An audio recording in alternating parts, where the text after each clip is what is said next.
മിസ്സാണ്. So നമുക്കറിയാം ഈ ഒരു സമയം എന്ന് പറയുന്നത് എന്താണ്, എക്സാം ടൈം ആണ് അല്ലെ. ഓണം എക്സാം ആണ് അടുത്ത ആഴ്ച മുതൽ നമുക്ക്. അപ്പൊ നിങ്ങൾ ഇതുമായിട്ട് ബന്ധപ്പെട്ടിട്ടുള്ള ന്യൂസും കാര്യങ്ങളൊക്കെ കണ്ടിട്ടുണ്ടാവും. ഇനിയുള്ള ഓണപരീക്ഷകൾ മുതൽ അങ്ങോട്ടേക്ക് എന്താണ് വലിയ മാറ്റങ്ങളാണ് നമ്മുടെ ചോദ്യപേപ്പറിലൊക്കെ വരാൻ പോകുന്നത്. അപ്പൊ ഇതാ കാണാപ്പാഠമല്ല, മനസ്സിലാക്കി പഠിക്കണം എന്നല്ലേ. അത് ഓരോ കാര്യത്തിലും ഓരോ ക്ലാസ്സിലും ഈ മാറ്റമുണ്ട്. എന്നാൽ നമ്മുടെ കുഞ്ഞു ക്ലാസ്സിനെ ഇത് വലിയ രീതിയിൽ എന്ത് ചെയ്തിട്ടുണ്ട്, ബാധിക്കുന്നുണ്ട്. എന്താണ് സംഭവം? യെസ്, നമ്മുടെ കഴിഞ്ഞ വർഷം വരെ നമുക്ക് ഉണ്ടായിരുന്ന സബ്ജക്റ്റുകൾ ഇതാ ഈ വർഷം മുതൽ എക്സാമിന് എന്ത് ചെയ്യാണ്, ചെറുതായിട്ടൊന്ന് മാറാൻ പോവാണ്. അപ്പൊ നമ്മുടെ 2ാം ക്ലാസ്സിന്റെ കാര്യം നമുക്ക് നോക്കാം. 2ാം ക്ലാസ്സിന്റെ കാര്യം നോക്കുന്ന സമയത്ത് നമ്മുടെ എക്സാം ടൈം ടേബിൾ നിങ്ങൾക്ക് കിട്ടിയിട്ടുണ്ടാവും അല്ലെ. നമ്മുടെ എക്സാം സ്റ്റാർട്ട് ചെയ്യുന്നത് എന്നാണ്, 20-ാം തീയതിയാണ് നമുക്ക് എക്സാം സ്റ്റാർട്ട് ചെയ്യുന്നത്. അന്ന് നിങ്ങളുടെ സബ്ജക്ട് എന്ന് പറയുന്നത് അറബിക് അല്ലെങ്കിൽ സാൻസ്കൃത് ആണ് അല്ലെ. അത് കഴിഞ്ഞിട്ട് 21-ാം തീയതി ഇംഗ്ലീഷ് ഉണ്ട്. ഇതുവരെ കുഴപ്പമൊന്നുമില്ല.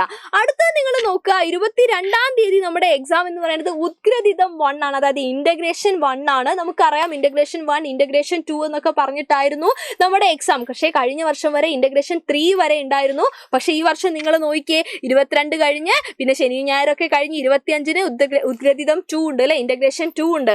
പക്ഷേ നിങ്ങളുടെ ലാസ്റ്റ് എക്സാം ഏതാടാ, അത് ഇന്റഗ്രേഷൻ 3 അല്ല, ഉദ്ഗ്രഥിതം 3 അല്ല, 3-ാം ദിവസം അല്ല. പകരം അതിന് സെപ്പറേറ്റ് ആയിട്ട് നമുക്ക് എന്താണ് ആ ഒരു ക്ലാസ് വന്നിരിക്കുകയാണ്. ഗണിതമാണ് നമ്മുടെ എക്സാം എന്ന് പറയുന്നത് അല്ലെ. ഗണിതവും മാത്സ് ആണ്. അപ്പൊ നിങ്ങൾക്ക് ഇതുവരെ മാത്സ് നമ്മൾ പഠിക്കുന്നുണ്ട്, ഈസി ആയിട്ട് നമ്മൾ നമ്മുടെ ക്ലാസ്സിൽ ഇതൊക്കെ പഠിക്കുന്നുണ്ട്. നമ്മൾ മലയാളം മാത്സ് ആയിട്ടായിരുന്നു പഠിക്കുന്നത്. പക്ഷെ അത് മിക്സ് ചെയ്തിട്ടായിരുന്നു നമുക്ക് എക്സാം ഉണ്ടാവാറുണ്ടായിരുന്നത് 3 ദിവസമായിട്ട്. ഇപ്പൊ എന്തായി, ഇന്റഗ്രേഷൻ 1ഉം ഇന്റഗ്രേഷൻ 2ഉം ഉണ്ട്, ഇന്റഗ്രേഷൻ 3 ഇല്ല. പകരം സെപ്പറേറ്റ് ആയിട്ട് നമുക്ക് ഏത് സബ്ജക്ട് വന്നു, മാത്സ് അല്ലെ, ഗണിതം വന്നു. അപ്പൊ നിങ്ങൾ ആലോചിച്ച് നോക്കി, അത്രയും ഇമ്പോർട്ടൻസ് നമ്മൾ അതിന് കൊടുക്കണം. കാരണം അതനുസരിച്ചായിരിക്കും നമ്മുടെ ക്വസ്റ്റ്യൻ പേപ്പർ ഉണ്ടായിരിക്കുക. ക്വസ്റ്റ്യൻ പേപ്പർ ഒക്കെ മാറി അല്ലെ. ഇപ്പൊ പ്രീവിയസ് ഇയർ ക്വസ്റ്റ്യൻ പേപ്പർ നോക്കിയാലും നമ്മൾ കാര്യങ്ങളൊക്കെ സോർട്ട് ചെയ്തിട്ട് വേണം എന്ത് ചെയ്യാൻ, എക്സാമിന് പ്രിപ്പയർ ചെയ്യാനായിട്ട് അല്ലെ. അപ്പൊ നിങ്ങൾ ആലോചിക്കുന്നുണ്ടാവും, ഇങ്ങനെയൊക്കെ ആണെങ്കിൽ എങ്ങനെയാ മിസ്സേ നമ്മൾ എങ്ങനെ ഈ കാര്യങ്ങളൊക്കെ പഠിച്ചെടുക്കുന്നത്. അങ്ങനെ മക്കളെ പേടിപ്പിക്കാൻ വേണ്ടി ഒന്നും അല്ല മിസ് വന്നത്. ജസ്റ്റ് നിങ്ങൾക്ക് ഈ ഒരു എക്സാം ടൈം ടേബിൾ പറഞ്ഞു തരാനും ഈ ഒരു ന്യൂസ് അല്ലെ, ഈ ഒരു ന്യൂസ് കാണാത്ത ആളുകൾ ഉണ്ടെങ്കിൽ ഒന്ന് ഓർത്ത് വെക്കാനും കൂടെ വേണ്ടിയിട്ടാണ്.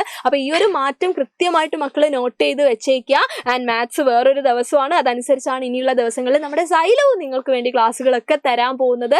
സോ കൃത്യമായിട്ടല്ലേ അടുത്ത തിങ്കളാഴ്ച മുതൽ നമ്മൾ എക്സാം റിലേറ്റഡ് ആയിട്ടായിരിക്കും, എക്സാമിന് വേണ്ടിയിട്ടുള്ള വീക്കായിരിക്കും. അത് 2 ആഴ്ച നമ്മൾ അടിപൊളിയായിട്ട് പഠിക്കാൻ പോവാണ്. സക്സസ് സെലിബ്രേഷനും കഴിഞ്ഞിട്ടേ നമ്മൾ പോവുള്ളൂ. സോ എല്ലാവരും അടിപൊളിയായിട്ടിരിക്കുക, ടൈം ടേബിൾ ഒക്കെ നോട്ട് ചെയ്ത് വെക്കുക.